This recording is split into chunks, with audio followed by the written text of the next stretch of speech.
In today's video, we'll recap the New York Jets' dominant victory over the Detroit Lions. What's going on, guys? I'm Matt O'Leary, back with another video, and today's topic is going to be the New York Jets versus the Detroit Lions. Before we get started, I just wanted to mention that you can follow me on social media at Matt O'Leary NY on Facebook, Twitter, and Instagram. So, there we got that out of the way, and now we're going to get into the game. First game of the year for both the Lions and the Jets, and it couldn't have started out any worse for Sam Darnold and the New York Jets. On the very first play from scrimmage, Sam Darnold throws a pick six. It was a very ugly play. He rolled out to his right and then threw across his body to the left sideline, something you're never ever supposed to do, and he paid the price. And everyone was thinking, same old Jets. Here we go, this and that. And I understand that frustration and nervousness. I'd be lying to say if I wasn't a little nervous watching that. But you had to remain calm because of everything you saw in the preseason. And what did he do after he threw that interception? He bounced right back. Couldn't have started any worse, like I said, but he was much more composed. After that, the New York Jets ended up marching down the field, and Isaiah Crowell ran it in to tie up the game at 7. All right, so it was 7-7 after that. Obviously, Darnold led him down the field pretty well. I like that third down play where he rolled out to the right, was able to run for the first down on 3rd and short, and he really became a third down specialist as the game would go on. Darnold's conversion rate on 3rd down was beyond impressive, not only for a rookie, but just for a quarterback in general. Like I said, much more composed after that. So 7-7, they punch it right in, and then Morris Claiborne comes away with an interception. They pick off Matthew Stafford, the first of many interceptions to come, and it puts the Jets in fantastic field position. They would go on to end up kicking a field goal, giving them their first lead of the night by a score of 10-7. Then after that, Trumaine Johnson got his first pick as a member of the New York Jets, but it didn't last very long because he got smoked, absolutely smoked, ended up fumbling the football, and the Detroit Lions got possession right then again. But luckily for the New York Jets, a missed kick, a special teams faux pas for the Detroit Lions, the first of many faux pas coming for the Detroit Lions after that. Following that missed field goal, the Jets yet again capitalize in the second quarter. March right down the field, and then on a 41-yard pass to Robbie Anderson, touchdown, down the left sideline. Sam Darnold's first career passing touchdown was a strike to Robbie Anderson. Again, a 41-yard deep pass. They did not have Sam Darnold throw the ball deep at all. This came as a complete surprise. You were waiting for Robbie Anderson to finally take the top off the defense, and he finally did it. They finally gave him a shot. That was the one target he had in the game passing. The other one was an end around on 3rd and 2, which was atrocious, and they ended up losing yards. Jeremy Bates, please burn that play call. Never call that again, ever, ever, ever, please, Jeremy Bates. And that was it. So I was a little surprised that he didn't get more touches, but he was effective in what he did end up doing. 1 catch, 1 touchdown. I'll take it. Sam Darnold's first career passing touchdown.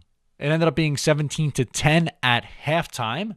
And Darnold looked much better, like I said, in that first half after that turnover. He seemed to settle in. He marched him down the field, was making smart decisions, quick throws. He really found the safety net with Quincy Enunwa and Neil Sterling in that first half, and it was good to see. All right, as a rookie quarterback is going to play, you're going to see him make mistakes. There are going to be turnovers. All you're asking is to show signs of being the guy. That's what we saw in the first half, and then the second half is when things really started to go off. Again, second half didn't even start that great. Similar to how the game started for the Jets, the Lions received the second half kickoff, marched right down the field without any problems at all. Stafford looked like Matthew Stafford of old, and nobody covered Golden Tate. A defensive faux pas for the New York Jets. They were unable to cover Golden Tate, and he walked into the end zone with ease, pretty much juked out Middleton as the safety there. But other than that, walked right in. 17-17, all tied up once again. So how would the New York Jets respond? That's what I wanted to see at that point. And Sam Darnold once again did it. Brought his team right down the field. Again, offensive line was good. Crowell and Powell making plays. And then you hit safety net Quincy Enunwa for a 21-yard touchdown. A little thing over the middle, and the yards after the catch, God turns it on and stretches into the end zone to give the Jets a lead once again. So 24-17 after that. And the New York Jets were in business, but it didn't stop there. In fact, it was just getting started. Darren Lee then picks off Matthew Stafford. Third interception for Stafford, a pick six. Darren Lee had himself a night. He would get another later in the game. 2 picks on the night for Darren Lee. His best game by far, graded out as Pro Football Focus's best defensive player in week 1. That was also the Jets' first defensive touchdown since 2013.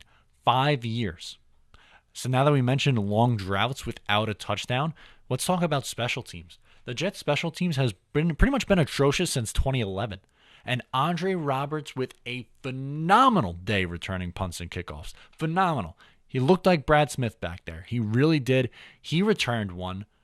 Again, for a New York Jets touchdown. They were just pouring it on at this point. He ran it down the left sideline, was able to keep his feet in bounds, and you couldn't have asked for anything better. He is absolutely worth a roster spot.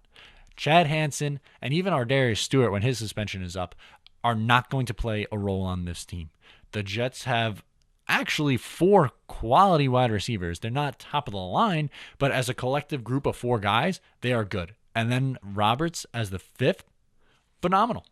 Phenomenal because of what he can give you on special teams. The Jets have, like I said, have been brutally bad on special teams for years. So the fact that they were able to get someone like Roberts to return punts and kickoffs is fantastic. Then to finally cap things off, Isaiah Crowell for the second time runs one into the end zone, 62 yards. What a day for the New York Jets. 48. They hung a 48 spot on Monday Night Football, national television. 48-17. Matt Patricia is going to be on the horn with Bill Belichick trying to get his old job back. Did not look good for the Detroit Lions.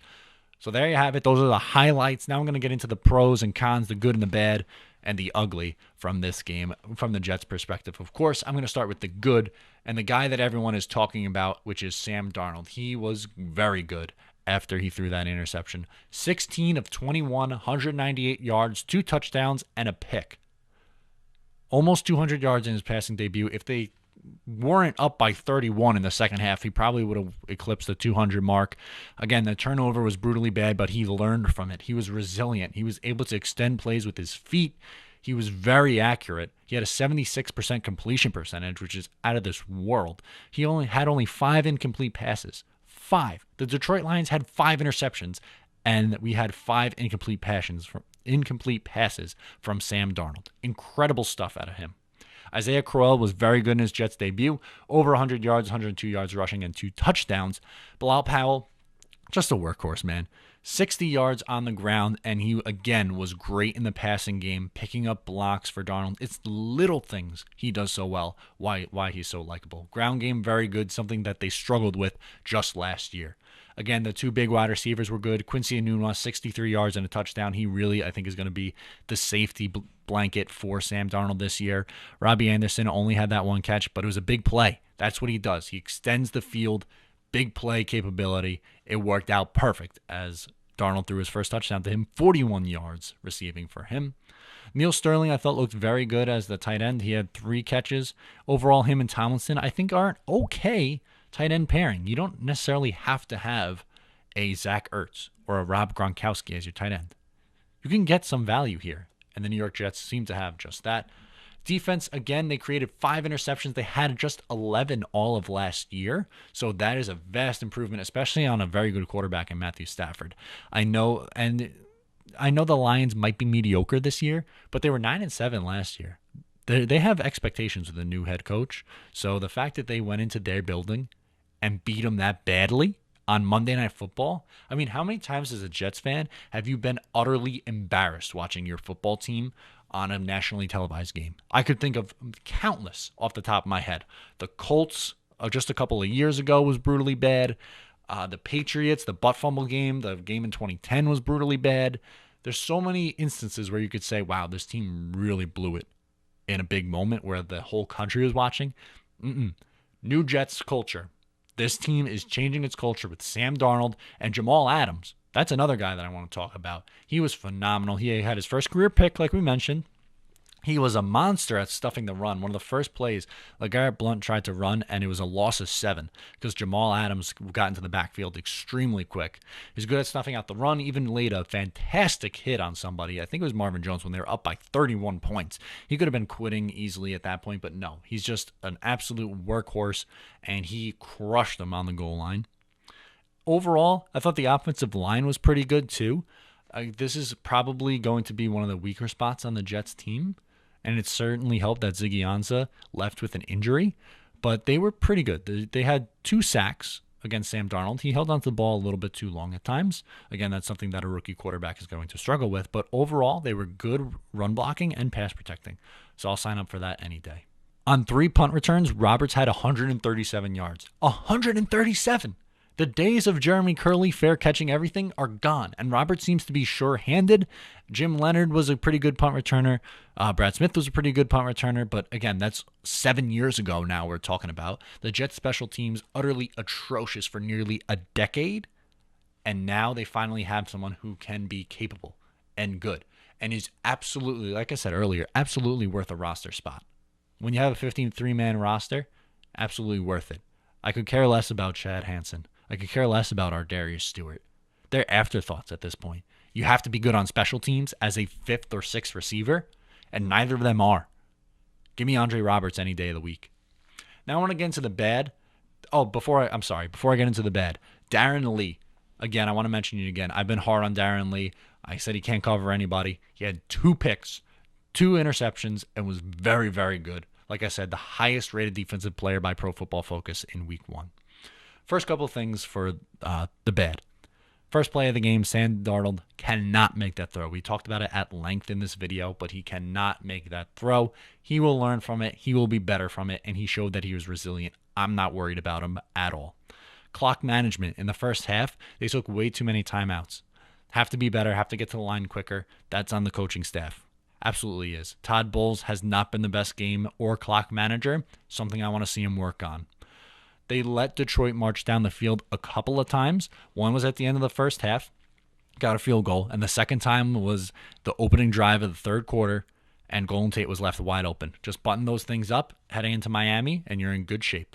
And lastly, Perry Nickerson, in the limited time he did see, because Jermaine Johnson left with what looked like a concussion, and then Buster Skrine got banged up a little bit, he came in, and right away, he had a very dumb penalty, a taunting penalty in one of his first 3 snaps on the field. It was insane. So clean that up. And he also almost had an acrobatic interception, which would have put the Jets at 6 interceptions on the day. He almost got that second foot in the end zone, but he's going to be a player. I like him as a slot player in the 6th round. So a very good night for the New York Jets. If you're a Jets fan, you should be ecstatic. I'm not saying the Jets are going to go 11-5 or win the division or anything crazy like that, but just enjoy this process.